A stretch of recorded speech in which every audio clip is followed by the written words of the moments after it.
আসসালামু আলাইকুম। অবশেষে কলকাতা নাইট রাইডার্স মুস্তাফিজকে রিলিজ করে দিল, মানে তাকে ছেড়ে দিল। এটা অবশ্য ইন্ডিয়ান যে ক্রিকেট বোর্ড বিসিসিআই তাদের নির্দেশে হয়েছে।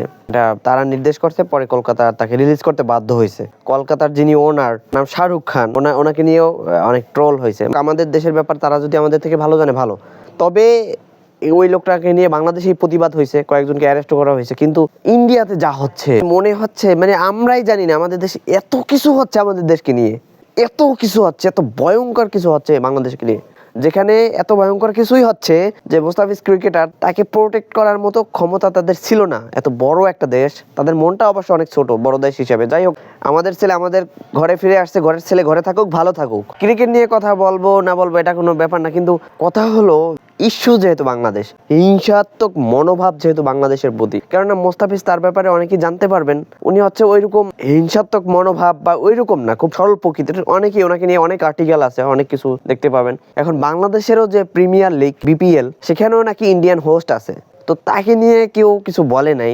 বাংলাদেশের তো মানুষের এতটা মন মানসিকতা খারাপ না, কিন্তু ইন্ডিয়ানদের থেকে বেটার। ভালো বাংলাদেশের মানুষ অতটা ভালো তা না, বাট বেটার দেন ইন্ডিয়া। মানে এতটা hypocrisy, I can believe this.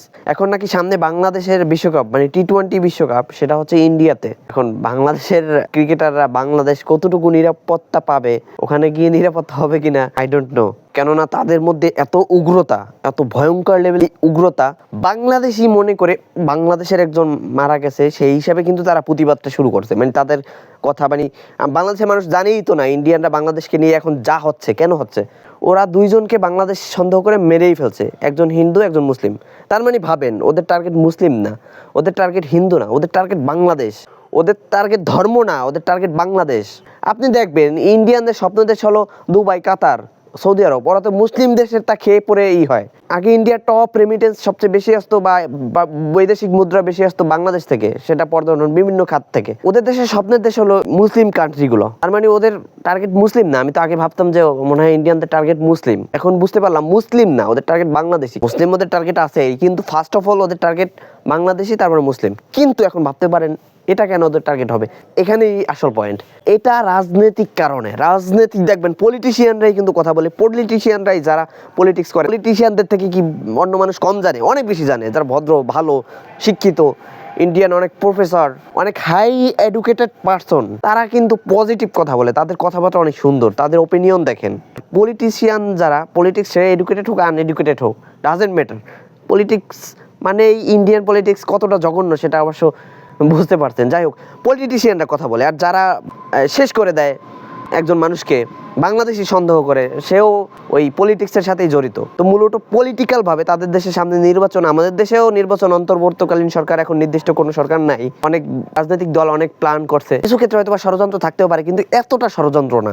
ইন্ডিয়ানরা একদম ডাইরেক্ট বাংলাদেশকে ইউজ করতেছে তাদের দেশের সামনে সম্ভবত ইলেকশন, আর তারা এটা বরাবরই করে থাকে। নির্বাচনের ক্ষেত্রে তারা ধর্মকে ব্যবহার করে, এটা তাদের দেশের মানুষই ভালো করে জানে, তাদের দেশে এটা নিয়ে কথা হয়। ইন্ডিয়ার মতো ওই রকমভাবে রাজনীতিক ক্ষেত্রে ধর্ম, দেশ এইরকম ব্যবহার করা হয় না অন্য কোনো দেশে ইন্ডিয়ার মতো। বাংলাদেশের অনেকে ইন্ডিয়ান ক্রিকেট টিমকে পছন্দ করে, তারাও এখন হয়তো বা পছন্দ করবে না। কথা হলো, অনেকেই দেখি ইন্ডিয়ার ব্যাপারে কথা বলে, ইন্ডিয়াকে সমালোচনা করে। কেন করে এখন আসলে বুঝতে পারছি। মানে মোস্তাফিজ মেইন কথা না, মেইন পয়েন্ট হচ্ছে ওদের দেশে কত কিছু হয়ে যাচ্ছে, ওদের দেশের মানুষকে ওরা বাংলাদেশি সন্দেহ করে শেষ করে দেয়। ভাবেন, আসল ব্যাপার পলিটিক্স। ওরা ওদের দেশেই তো অনেক মানুষকে শেষ করে দেয় বাংলাদেশি সন্দেহ করে। হইলো এখন ওদের দেশের পলিটিশিয়ানরাও কথা বলে এইটা নিয়ে, অথচ ওখানে সবকিছু কত কিছু হয়ে যাচ্ছে। ওদের দেশে হিন্দুদেরকেই ওরা মারতেছে। যাই হোক, আর ইন্ডিয়ান মিডিয়া তো টপ ইন দ্য ওয়ার্ল্ড গুজব ছড়াতে। আমরা হয়তো বা বাংলাদেশে থাকি, আমরা জানিও না ওরা কিভাবে গুজব ছড়ায়, কারণ যা হচ্ছে না তাও এমনভাবেই করতেছে। দেখেন না, ওখান থেকে এআই ভিডিও, তাও ওরা সিরিয়াস মন্তব্য করতেছে। ইনস্টাগ্রামে গেলে দেখবেন অনেক ভিডিও সামনে আসবে এআই ভিডিও তো সবাই বুঝবে এই যুগে। তো সেখানে ওরা নেগেটিভ মন্তব্য করতেছে, মানে এটা কি সিরিয়াস নিচ্ছে?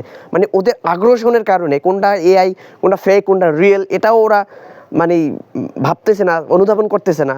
ওরা মেন্টালি এইভাবে সেট করে নিয়েছে যে সব মানে বাংলাদেশের ব্যাপারে, মানে আপনি অবাক হয়ে যাবেন, হতভম্ব হয়ে যাবেন। বাংলাদেশের মানুষ এগুলো জানেও না ইন্ডিয়াতে বাংলাদেশ নিয়ে এখন কি হচ্ছে।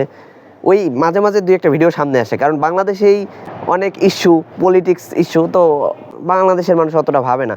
তো এগুলো ভাবা উচিত, এখন থেকে জানা উচিত অন্তত তাদের দেশে আমাদের নিয়ে, তাদের মধ্যে কতটা যে হিংসাত্মক মনোভাব রাজনৈতিকভাবে তারা আমাদেরকে কিভাবে ইউজ করে, কিভাবে আমাদেরকে ছোট করে, আমাদের দেশকে ছোট করে, রিলিজিয়নকে ছোট করে। যদিও রিলিজিয়ন মূল টার্গেট না, হিন্দু মুসলিম, বাংলাদেশি একজন হিন্দুকে ওরা পাইলে শেষ করে দেবে।